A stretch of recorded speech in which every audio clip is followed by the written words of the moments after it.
भगवान की आंखों से झरझर आंसू बह रहे हैं। आगे जैसे बढ़े तो जैसे जंगल में पहुंचे महाराज, सारी गोपियां रास्ते में लेटी हुई हैं। अक्रूर ने कहा कन्हैया ये क्या, ये सारी गोपियां मार्ग को रोक करके क्यों खड़ी हैं?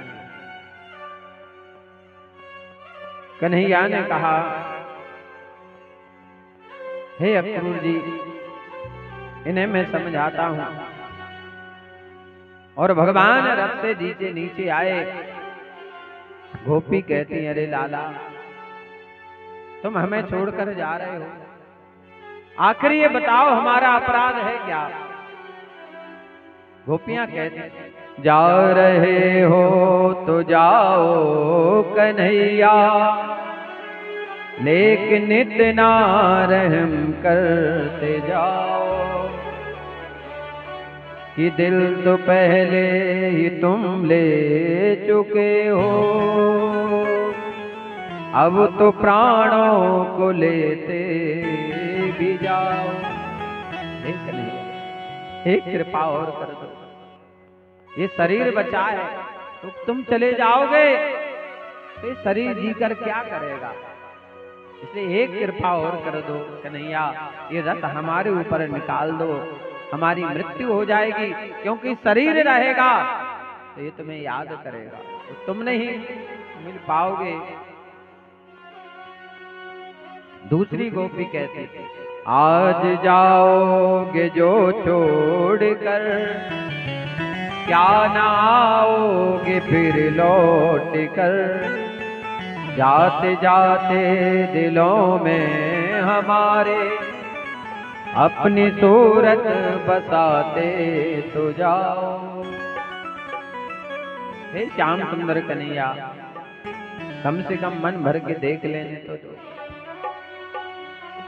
अभी तो बहाना था कि जल भरने के लिए जाते थे, आपको देख लेते थे, आप बांसुरी बजाते थे, आ जाते थे, किसी ना किसी बहाने से माखन बेचने के बहाने घर से निकलते थे, केवल आपका दर्शन करने के। अब हम किसे देखेंगे, किसके लिए माखन निकालेंगे, किसके लिए यमुना तट जाएंगे? क्या होगा हमारा कन्हैया? एक गोपी ने हाथ पकड़ा श्याम सुंदर कन्हैया का, हाथ पकड़ के राधा रानी की शरण में लेकर पहुंची। अरे कन्हैया, ये तूने क्या हाल कर दिया है? हमारी राधा रानी ना तो किसी से मुख बोल रही है, चुपचाप बैठी हैं, सारी मुस्कुराहट तूने छीन ली है, ऐसा क्या कह दिया था? तो भगवान ने राधा रानी से कहा कि जब मैं वृंदावन को छोड़ करके जाऊं, मैं सबसे लड़ सकता हूं राधे, पर आपसे नहीं लड़ सकता हूं। उस समय आपकी आंखों में एक आंसू नहीं होना चाहिए, वरना मैं जा नहीं पाऊंगा।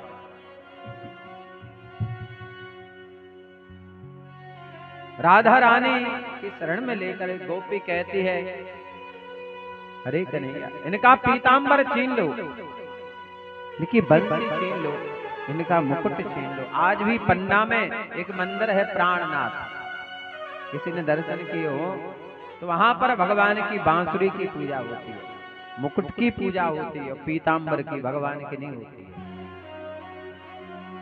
आज भी कन्हैया ने कहा गोपियों बंसी के सहारे, और ध्यान देना इसके बाद श्याम सुंदर कन्हैया ने फिर बंसी नहीं बजाई। केवल वृंदावन में तो बंसी बाजी, पर भगवान ने बंसी को नहीं बजाया, क्योंकि बजाते किसके लिए? वो तो सब वृंदावन में छूट गए, क्योंकि वृंदावन प्रेम का विद्यालय महाराज। प्रेम की परीक्षा होती, प्रेम का प्रश्न पत्र, प्रेम का प्रमाण पत्र मिलता निराला है। उद्धव जैसे ज्ञानी जहां पढ़ने आए, वृंदावन प्रेम की पवित्र पाठशाला। एक शायर ने लिखा है, अगर मोहब्बत आसानी से मिल जाए, अगर मोहब्बत आसानी से मिल जाए तो जिंदगी संवर जाए, और अगर मोहब्बत मिलके बिछड़ जाए तो जिंदगी भर का रोग लग जाए। जाम पर जाम पीने से क्या फायदा, सुबह पियोगे शाम उतर जाएगी। कृष्ण नाम का प्याला पी ले, इसमें सारी जिंदगी गुजर जाएगी। गोपियों ने तो श्याम नाम का प्याला पिया है, मीराबाई ने श्याम नाम का प्याला पिया है, सूरदास ने श्याम नाम का प्याला पिया है। कन्हैया कहते रही गोपियों, बंसी के सहारे जी लोगी, पीतंबर के सहारे जी लोगी, मुकुट के सहारे जी लोगी, पर तुमने कभी सोचा तुम्हारा कन्हैया कैसे जिएगा? मेरे पास क्या है? क्या मैंने तुमसे प्रेम नहीं किया है?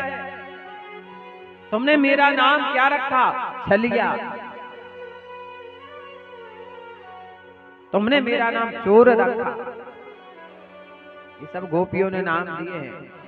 चित चोर, माखन चोर, छलिया, ये गोपियों ने भगवान को नाम दिए। भगवान कहते हैं कि जो झोली में डाल दो वो मुझे स्वीकार है। जब ऐसे नाम जुड़ने से, आज किसी का नाम यदि छलिया कह दे तो किसी को बुरा नहीं लगता है, चित्तचोर कह दो किसी से बुरा नहीं लगेगा, क्योंकि ये चीज भगवान से जुड़ गई है। और जो चीज भगवान से जुड़ जाती है महाराज, उसका दुनिया में नाम हो जाता है। बिना भगवान के हमारा कोई अस्तित्व नहीं है। भगवान कहने लगे, हे राधा, हे राधे रानी, बस एक कृपा कर दो, मेरी यही विनती है आपसे कि जिस ब्रज में मैं रहा हूँ, जिस मिट्टी में मैं खेला हूँ, इस ब्रज रज को मैं अपने साथ ले जाना चाहता हूँ, ताकि रोज रहकर इसको प्रणाम करूं, नमन करूं, ताकि सदैव मेरे जीवन में ये प्रेम बना रहे।